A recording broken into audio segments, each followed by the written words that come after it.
Una de les coses que estic més emprenyat, per així dir-ho, és que contínuament en el món dels influencers, youtubers, etc., gent que fa vídeos de supervivència és portar el ganivet així.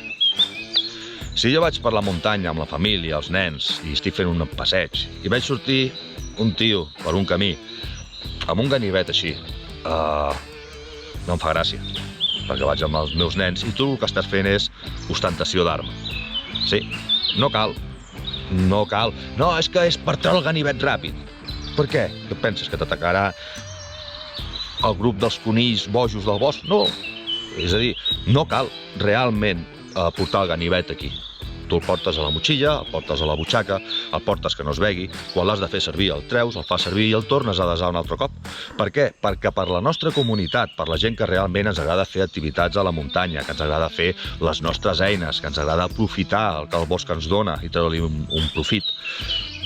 Això va en contra de tots nosaltres, perquè després et ve la policia, la Guàrdia Civil, el diu que no pots portar un ganivet, etc. És normal.